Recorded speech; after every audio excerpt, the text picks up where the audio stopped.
आज मोर पुअर हल्दी होती हाँ आपण मैंने ध्यान देकर देखु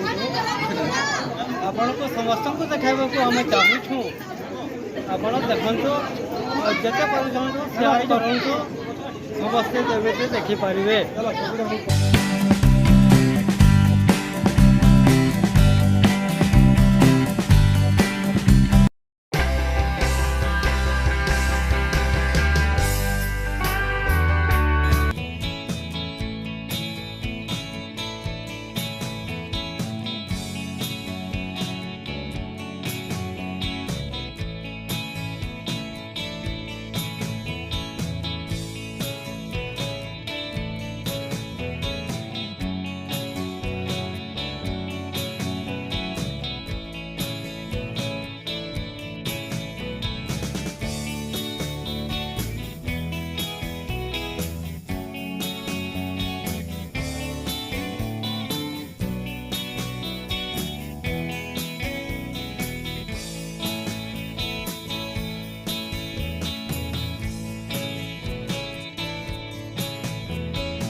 हल्दी हो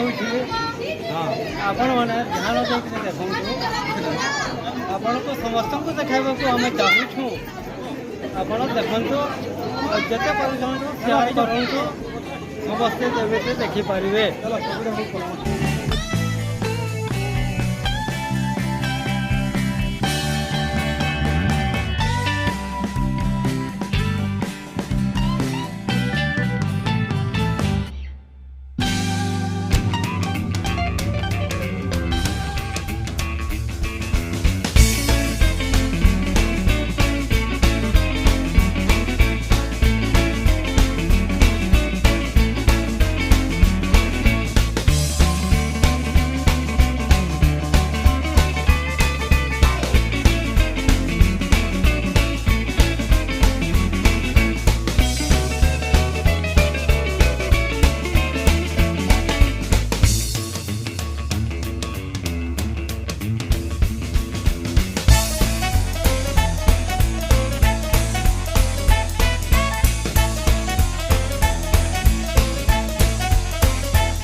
पूरा जबरदस्त डांस होता समस्ते भी लेडीज थे सभी बढ़िया से नाचुले। लास्ट में नाना के भी आनी आसली एक्चुअली हाथ तो माने अभी तक ठीक नहीं हुए तो फिर भी आनी आईली कि खुशी माहौल अच्छी और समस्ते डांस कर बोले नाना के छाड़मी गए आनी आसली भी डांस कराबार लगे बोलिक देखो समस्ते केते बढ़िया एंजॉयमेंट कर डांस करते बहुत सारा पिला पछाड़े अच्छे देखो मैंने काना कर क्रिकेट देखुली मैंने लास्ट एंट्री आसिक नाचले जिते बेले इंडिया विन कला आंदा किसी डांस थिला गीतटा बाजुला किंद्री किंद्री नाच जनी थिला किंद्री किंद्री नाच चमकी चमकी नाच सजनी टे बेकी बेकी नाच ଏ ଗୀତରେ ସମସ୍ତେ ଏଇଠି ଡ୍ୟାନ୍ସ କରୁଥିଲେ ମୁଁ ଅରିଜିନାଲ୍ ମ୍ୟୁଜିକ୍ ମାନେ ସଙ୍ଗଟା ଯେନ୍ଟା ଏଇଟା ନାଇଁ ଦେଇ ଆଉ ଏନ୍ତା କିଛି ଅଛି ଆଗ୍କେ ଦେଖୁ ଭିଡ଼ିଓ ଏନ୍ଜୟ କରୁ।